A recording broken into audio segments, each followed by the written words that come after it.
Chers et chers collègues, en vous présentant mes vœux pour l'année 2022, après 2 années difficiles pour nous tous, je voudrais vous dire comment nous avons essayé de faire évoluer et continuerons de faire évoluer le Haut Conseil de l'évaluation de la recherche et de l'enseignement supérieur avec un seul but, vous être plus utile.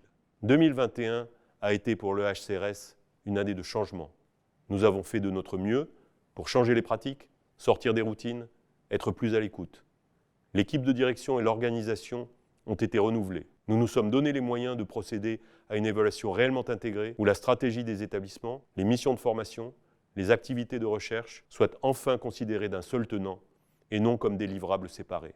Nous avons dialogué sans relâche avec les instances d'évaluation spécialisées, la CTI, la CEFDG, la CCNUT, pour parvenir à présenter aux évalués un paysage plus simple et plus harmonieux. 2022 sera, je le souhaite et je le pense, l'année des résultats et des opportunités. Ce 1er janvier, nous avons, en changeant de statut, accédé à plus d'indépendance et de responsabilité.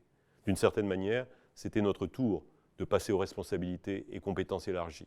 Après avoir signé la déclaration de San Francisco DORA, il y a quelques jours, nous allons nous engager résolument dans le mouvement pour la science ouverte et pour l'intégrité scientifique en nous appuyant sur le COFIS et l'OFIS qui ont bénéficié d'un accroissement de moyens inédit. Nous verrons aboutir des synthèses disciplinaires que j'espère passionnantes sur la virologie, la génétique, les mathématiques. Nous saisirons l'occasion de la présidence française de l'Union européenne pour mieux nous mettre en lien avec nos homologues les agences européennes au service de la construction de l'Europe universitaire. Nous construirons un observatoire de l'enseignement supérieur capable, comme le fait l'Observatoire des sciences et techniques dans le champ de la recherche, de produire des études transversales dans le champ de la formation, par exemple sur les flux étudiants ou la réforme des études de santé. Il est temps que nous exploitions la masse de données que nous recueillons pour mieux comprendre et valoriser notre système d'enseignement supérieur.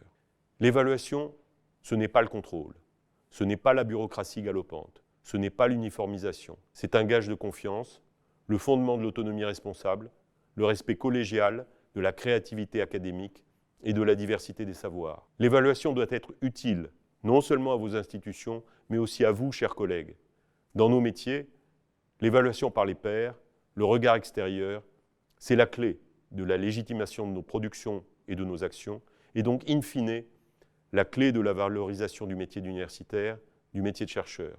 C'est pourquoi j'ai voulu une évaluation moins lourde pour les équipes, plus efficace et plus intégrée, au sens où elle puisse mieux relier les diverses facettes de nos métiers. Je sais bien que le chemin est long, que le résultat n'est pas parfait, que le combat pour la simplification est loin d'être gagné.